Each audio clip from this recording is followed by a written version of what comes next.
Welcome back to the Bible Reading Project. Today is, frankly, it's Tuesday.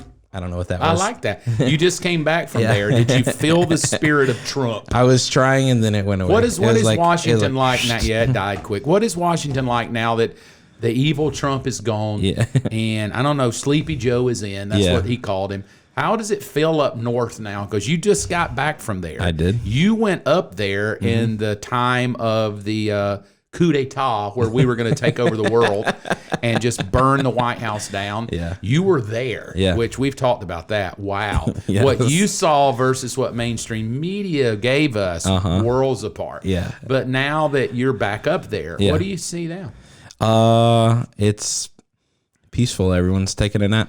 Peaceful. Everyone's taking a nap. Yep. Well, that's good, I guess. Yeah. Until you fill up with gas and not, somebody needs to wake up. Yeah. And you go to the grocery store and milk's double. Somebody needs to wake up. Yeah. So we got My chicken tastes like rubber. Wake some people up. Hey, welcome back. I missed you. You had on Josh Garvey. Yes. You had fun with him? We had a blast. I want to ask you a question. This is kind of needy. All right. Do you like him better than me? We had a lot of fun. Okay, good. Good answer. That's a good answer. But I got a lot to chat about today because I need to catch up. There's a lot going on. Oh, man. First off, come here. Welcome him back. Mr. Joey Clint is back from the honeymoon. Yes. Come on in, Joey, and let everybody just look at him. Look how handsome he is. He's now my son-in-law. Yeah. Like we're kids. You feel any difference between us now? No. You look the same now. I'll tell you what I do, though. I awkwardly walk up to him every time I see him, and I hug him very awkwardly. Yeah. Just to kind of welcome him to the family. Welcome back, Joey. Glad he's back. Give him a hug now. He's at it. Nah, it might be a little weird. But Sophia's taking care of you? She washing your underwear? Meal plan for the week. Send him a meal plan, right? You gotta like that in a woman. You eat too much. Here's what you're gonna eat this week. 3 crumbs. 3 crumbs. I want a blizzard. Shut up. No, you don't. So he's married my daughter, and they seem to be doing good. Oh, praise he's my God. son-in-law now. Yay. So I awkwardly hug him every time. I squeeze him real tight, nuzzle up to him, just to make him feel really weird and awkward. That's good. So welcome back. But I want to say this publicly. You did a fabulous job editing, man. Thank you. I watched the Bible reading. You had funny clips. We had fun.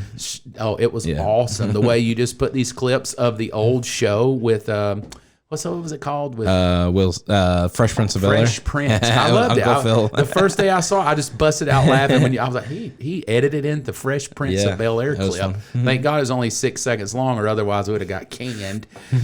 So thank you for that. Thank you for just stepping up the plate and holding because I took a week off. I went up to Gatlinburg. I did what I always do. I just chilled and listened to bluegrass. Yeah. And nobody said, why do you want to listen to bluegrass? I just listened for hours at a time and loved it, had fun up there. So welcome back to the Bible Reading Show. No longer the project for those of you that follow us. Yeah. No longer the Bible Reading Project. Yeah, right. There's a whole revamp coming. Nice. What we'll say is the Bible reading that used to be. Right. Is now the show. Right. And so the Bible Reading Show, welcome to it. Nice. We've already went ahead and corrected everything.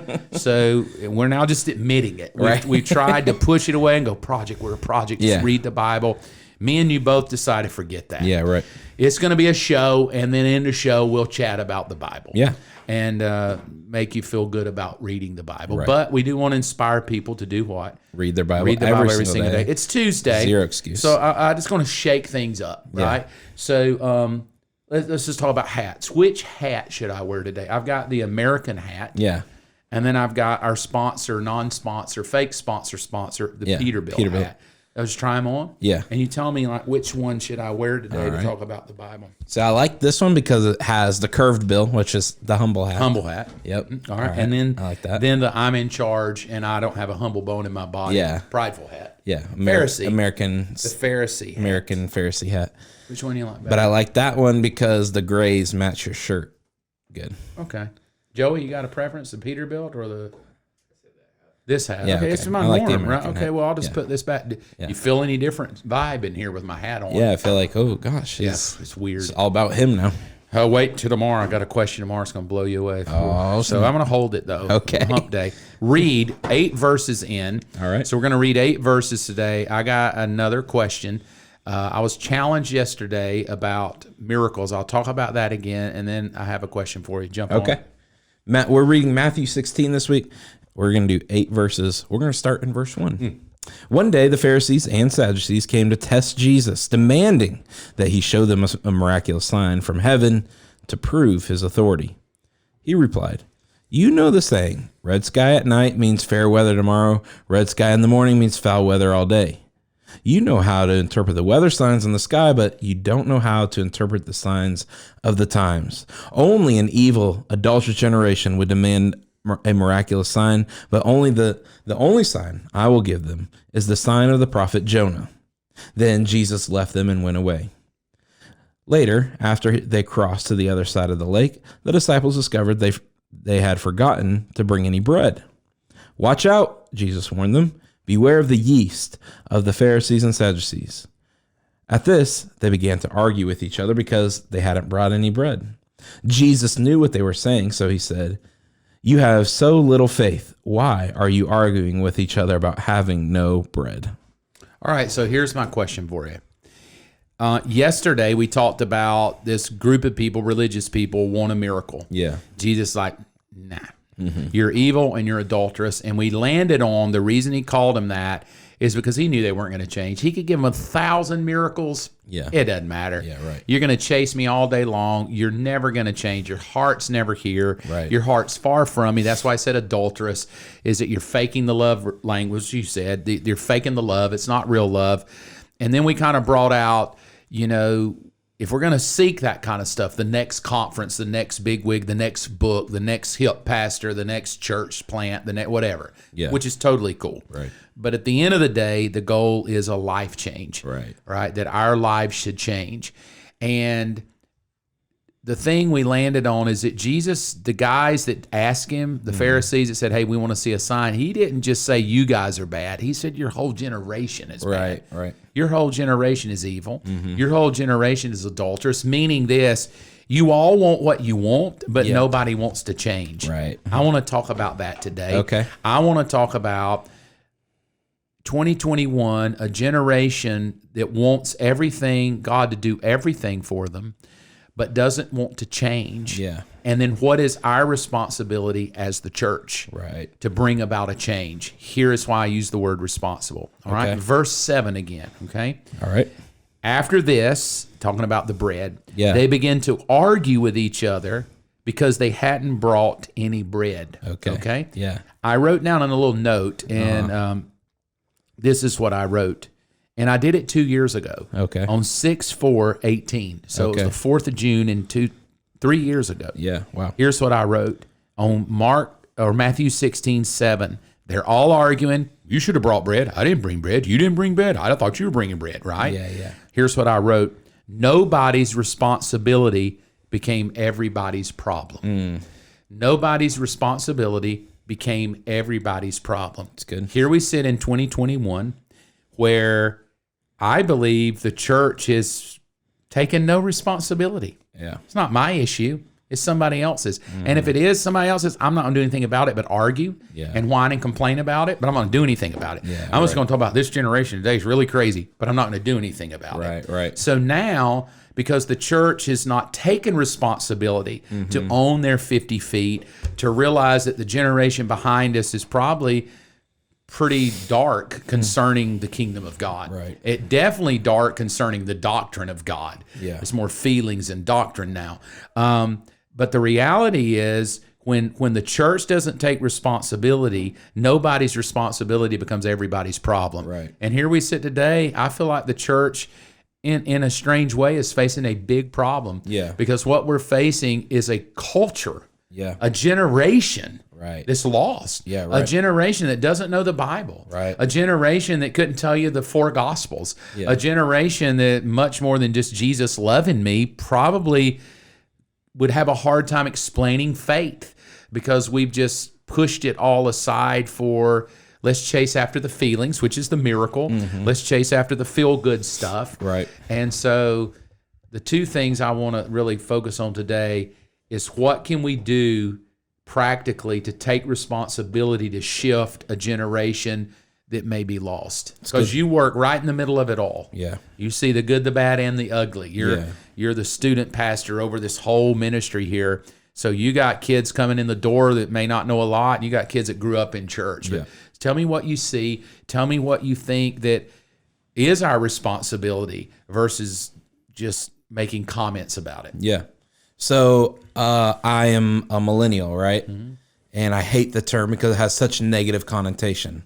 Millennials are lazy, entitled. They, want everything handed to them. They're a victim mentality. I hate that. And so I've just taken it upon myself, if I don't like that about my generation, I had to come to the realization the only person that I could change was me. And so I couldn't sit around and blame everybody else for the way my generation was, or I would become that.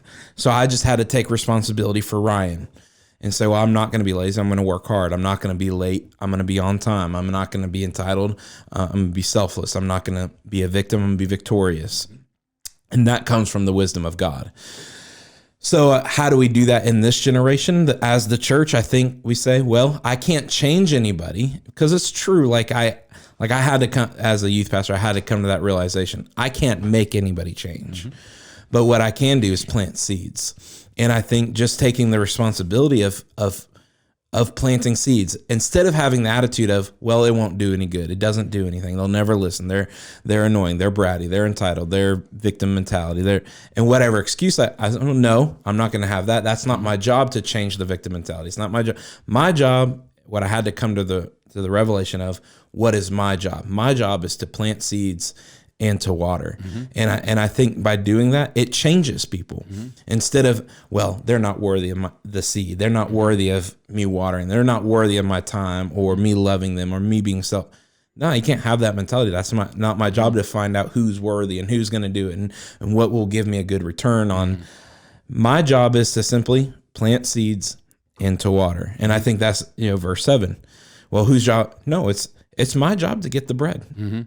Even if it wasn't my job. I know we need bread, so I'm going to make sure that if, being aware and making sure it's being done.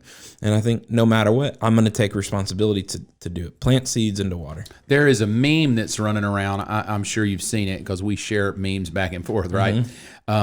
It says, hard times create strong men. Strong men create easy times. Easy times create weak men. Weak men create hard times. Right. And the cycle continues. The cycle continues. Well, I believe we find ourselves, my opinion, we find ourselves in the middle of weak men. Right. And weak men are producing hard times. Right. And you're right. In the middle of weakness, you do feel like I don't make any difference. Yeah. What is a guy that hangs out with 35 to 40 youth a week going to make any difference in this culture? Right. And the answer is probably none. If you look at it in the way that we look, I'm going to change the world. Yeah, right. But if you do look at it as you're planting seed, then one kid leaves and plants seed, another plants seed, another plants seed. And then they have kids too. And over time, you have a field, a harvest that comes in. Because my opinion, I believe we're living in a time now, kingdom-wise, where it's not a season of reaping. Right. I think it's a season of planting. That's good. I don't see much reaping happening, at least here on this side of the country. I don't know about everywhere else in the world, but it's in the religious South. And by reaping, I mean lives literally changed. I'm not talking about more people coming through the doors, but literally hearts changed in revival to be totally different. Right. That doesn't really bother me because I think, so what? We just keep planting seed. Yeah, right. And then you said, and then you have to water those seeds. But somebody always comes along and reaps the harvest, right? So if you don't have the planters and the waterers, you never have the reapers, which is one of the reasons I came here to Douglasville. I don't know if you remember the story, but I was headed to Carrollton with Robin. We were going to start a church called Freedom Church. We had the land, we had the building. We're ready to go. We got the website getting ready to go. Everything's good. And I felt in my heart, don't go to Carrollton. You're going to go to Douglasville because you're going to reap the seeds that your mom and dad planted. Over 25 years of them tilling the ground, man, planting seeds. And so I came here. And it would be real easy to get frustrated and go, where are all those seeds? Yeah. But I just realized that in the middle of a generation that may look dark, the responsibility that you, I, and every other Christian believer has is we have to keep planting seeds. Right. And to the parent that's doing that to the rebellious kid, doesn't feel like it's working. To the parent that's praying every day for my kid, but they're not changing, doesn't feel like it's working. For the pastor that's preaching his guts out, but his church isn't filling up, doesn't feel like it's working, right? To the kid who's living godly, but he has no friends, and it just doesn't feel like it pays to serve God. In those times, I think we have to come back to a so what mentality, because in those times I just got to keep planting seeds. Right. I got to keep reading my Bible. I got to keep praying. I got to take responsibility. Tell you one story that happened years ago, 1994. I'm in a church. It was a spirit-filled church, but I didn't really ever see any operation of the Holy Spirit at all. It was great Bible teaching and great music, but I never really saw like, I want to see God move through people and through the gifts and that kind of thing, right? So I pouted and whined about it, like, oh, great church, but.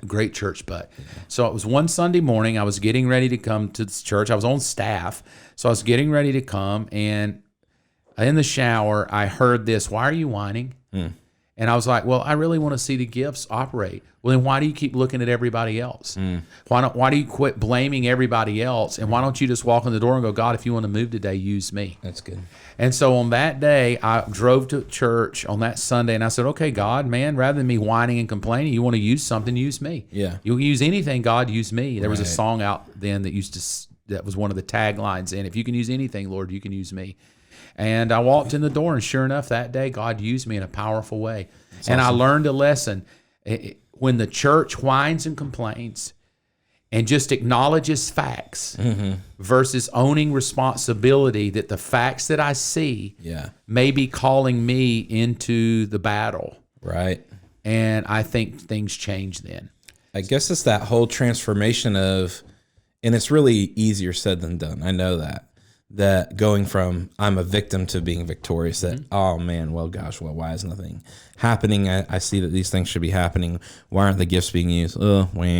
Versus victorious is, they're not being used, but I can do it. And the reason is we, in the top of the chapter, it lends itself that the victorious is the miracle. Right. It's the, oh my God moment. Yeah. But for kingdom-minded people, the victory is not the miracle. Right. The victory is plant the seed. Right. The seed will do.